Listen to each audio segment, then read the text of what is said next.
जिसके बाद वहाँ की मकान मालकिन उसे रूम दिखाती है, लेकिन हम्बर्ट को वहाँ का रूम ज्यादा पसंद नहीं आता।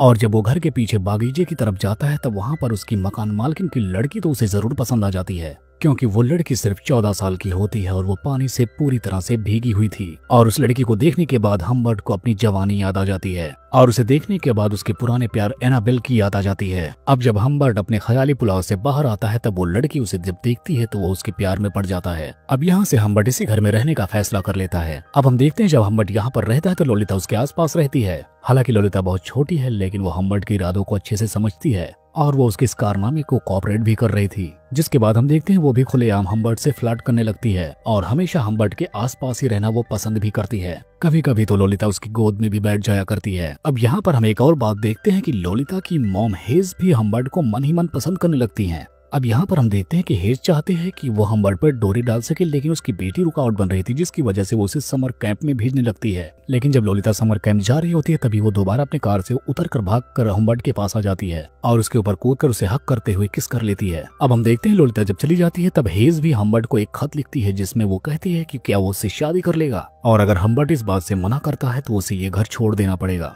अब हम देखते हैं कि हम्बर्ट लोलिता को पाने के लिए हेज से शादी करने के लिए तैयार हो जाता है, लेकिन शादी के काफी दिन गुजर जाते हैं उसके बावजूद हम्बर्ट हेज से रिलेशन नहीं बनाता। इसके बजाय वो हेज को रात के टाइम नींद की गोली देकर सुला देता था। एक बार जब हम्बर्ट अपने घर पर नहीं होता तब हेज उसकी पर्सनल डायरी पढ़ लेती है जिसमें वो पढ़ती है कि हम्बर्ट द्वारा बहुत ही गलत और गंदी बातें उन दोनों के बारे में लिखी होती हैं। अब हेज अपनी और अपनी बेटी के बारे में इतनी गंदी बातें सुनने के बाद उसे एक पल यहाँ पर बर्दाश्त नहीं कर सकती थी। इसी वजह से वो गुस्सा होकर वहाँ से खुद ही चली जाती है। लेकिन हम देखते हैं जब वहाँ से गुस्सा होकर जाती है तभी रास्ते में उसकी एक कार एक्सीडेंट से मौत हो जाती है। हम्बर्ट को इस बात का दुख तो होता है लेकिन एक तरफ उसे मजा भी आ जाता है क्योंकि अब उसके रास्ते का कांटा निकल चुका था। जिसके बाद हम देखते हैं कि उसका फ्यूनरल करने के बाद हम्बर्ट सीधा लोलिता को उसके समर कैंप से रिसीव करने के लिए चला जाता है। अब वहाँ से जब वो लोलिता को अपने साथ में ले लेता है तब लोलिता उससे जब अपनी मॉम के बारे में पूछती है तब वो बताता है कि तुम्हारी मॉम अभी बहुत बीमार हैं, लेकिन हम दोनों अभी एक लॉन्ग ड्राइव पर चलेंगे जिसके बाद तुम अपनी मॉम से मिल सकती हो।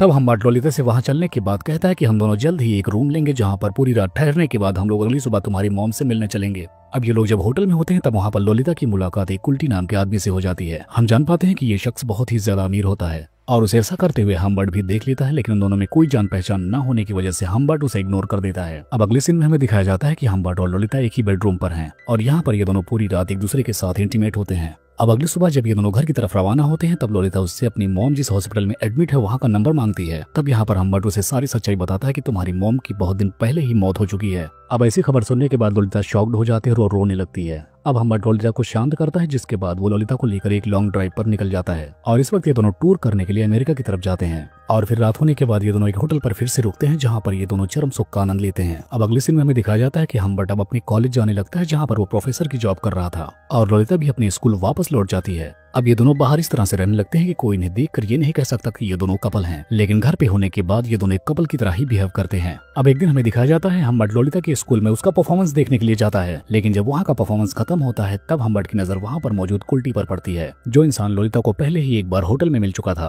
और यहाँ पर हम जान पाते हैं कुल्टी ही शो को डायरेक्ट कर रहा था। अब यहाँ पर हम्बर्ट के नजर में लोलिता धीरे धीरे शक के दायरे में आने लगती है और यहाँ हम देखते हैं लोलिता भी चुपके से कुल्टी से बातें करना शुरू कर देती है। जिसके बाद हम देखते हैं कि हम्बर्ट फिर से लोलिता को लेकर एक लंबे टूर पर निकल जाता है ताकि वो सबसे दूर रहे। तभी उसे रास्ते में लगता है कि कोई तो उसका पीछा कर रहा है। इसी वजह से वो फौरन वहाँ पर एक रूम लेता है और किसी होटल में रुक जाता है और हम्बर्ट किसी काम से लोलिता को होटल में ही छोड़कर बाहर चला जाता है। लेकिन जब वो लौट कर आता है तो लोलिता की हालत कुछ अजीब होती है, यानी उसके बाल बिखरे हुए होते हैं और उसकी लिपस्टिक भी खराब हो चुकी होती है। और उसे इस हाल में देखने के बाद हम्बर्ट सब चीजें समझ जाता है कि लोलिता किसी के साथ तो जरूर रंगीन हुई है। लेकिन जब हम्बर्ट उससे कुछ पूछता है तो लोलिता उसका कोई भी जवाब नहीं देती। लेकिन तभी हम देखते हैं कि अगली रात लोलिता की तबीयत काफी ज्यादा खराब हो जाती है जिसकी वजह से हम्बर्ट को उसे हॉस्पिटल एडमिट करवाना पड़ता है। यहाँ पर डॉक्टर्स उसे बताते हैं कि उसे तेज बुखार है और उसे आज रात यहीं हॉस्पिटल में ही रुकना पड़ेगा, जिसकी वजह से हम्बर्ट लोलिता को आज रात यहीं पर छोड़ देता है। लेकिन जब वो सुबह लोलिता को लेने के लिए जाता है तो लोलिता यहाँ से गायब होती है और जब हम्बर्ट वहाँ के डॉक्टर से पूछता है तो डॉक्टर उसे बताते हैं कि यहाँ उसका कोई अंकल आकर उसे लेकर गया। इतना सुनते ही हम्बर्ट बौखला जाता है जिसकी वजह से वो सारे लोगों से मारपीट करने लगता है और गुस्सा शांत होने के बाद हम्बर्ट वहाँ से शांतिपूर्वक निकल जाता है। असल में हम जान पाते हैं लोलिता जिस अंकल के साथ गई थी वो कोई और नहीं बल्कि कुल्टी ही था। जिसके बाद अब हम्बर्ट सारे शहर में लोलिता को जोरों शोर से ढूंढने लगता है।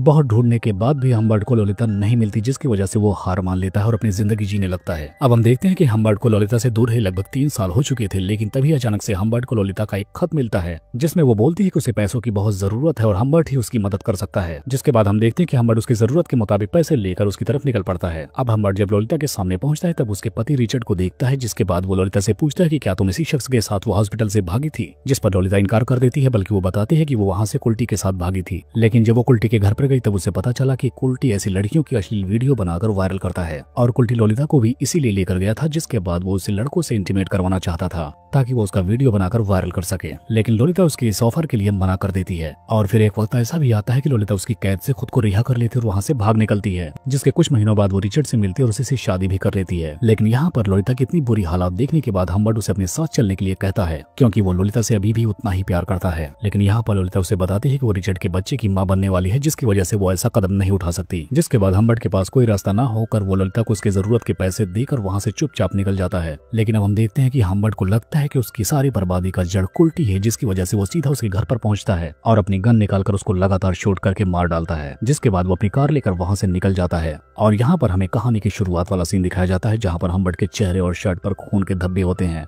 वो इसलिए थे क्योंकि वो कुल्टी का ही खून करके जा रहा था। यहाँ हम देखते हैं कि हम्बर्ट के पीछे बहुत सारी पुलिस लगी होती है, लेकिन वो भागने की कोशिश नहीं करता क्योंकि अब उसके पास जीने की कोई और वजह नहीं थी। उसकी एक ललिता थी जो अब दूसरे की हो चुकी थी।